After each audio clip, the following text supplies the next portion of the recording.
حضرت خالد بن ولید رضی اللہ تعالیٰ عنہ مالک بن نویرہ نو قتل کر دیتا آپ نے. مالک بن نویرہ جب قتل کیا نا تو یہ بات چلتے چلتے مدینہ منورہ میں آ گئی کہ خالد بن ولید نے ایک مسلمان کو قتل کر دیا. اور اتنا دباؤ بڑا کہ صدیق اکبر کو خالد بن ولید کو معاذ جنگ سے واپس بلانا پڑا.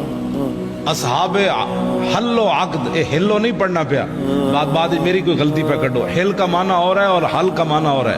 صحابہ بڑے بڑے اجلہ صحابہ ان کی مجلس طلب کی گئی اور خالد بن ولید کو پیش کیا گیا.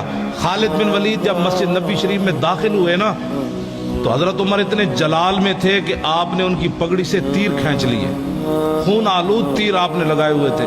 قریب تھا کہ فاروق اعظم حضرت خالد بن ولید پر ہاتھ بھی اٹھا دیتے، لیکن حضرت صدیق اکبر کی جو جلال اور ہیبت تھی نا صحابہ پر، اس کی وجہ سے حضرت عمر بولے نہیں، جا کر بیٹھ گئے اور کہا کہ آپ نے ایک مسلمان کو قتل کر دیا، مالک بن نویرہ کو قتل کر دیا. سنیں، آج لوگوں کو گستاخیاں سمجھ نہیں آتی، فتوے علماء سے پوچھتے ہیں. آپ نے فرمایا کہ نہیں، وہ مسلمان نہیں تھا، وہ تو کافر تھا، میں نے اس کو اس لیے مارا. نے کہا آپ کے پاس کیا دلیل ہے؟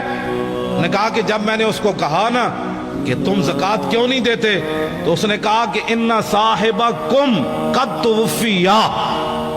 نے کہا کہ تمہارے نبی کم، اس نے یہ نہیں کہا کہ ان صاحبنا، اور اس نے کہا ان صاحبکم. جب کہا تو میں سمجھ گیا کہ اس کا رسول صلی اللہ علیہ وسلم سے کوئی تعلق نہیں. تو صدیق اکبر فرمانے لگے بالکل ٹھیک کیا تو نے جو مارا ہے.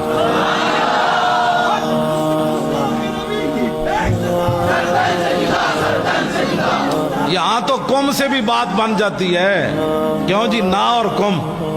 ہاں فرمایا اس نے کم کہا، سیدنا صدیق اکبر نے کہا بالکل ٹھیک، اصحاب حل و عقد نے کہا بالکل ٹھیک، فاروق اعظم نے کہا بالکل ٹھیک، کسی نے بھی نہیں کہا. ایمان یہ ہوتا ہے کہ جب علماء بات کر دے نا اصحاب حل و عقد تو پھر بات بندے کو ماننی چاہیے. بندے کو کل واللہ بھی نہ آتی ہو پھر ناموس رسالت کا مسئلہ پوچھتا پھرے.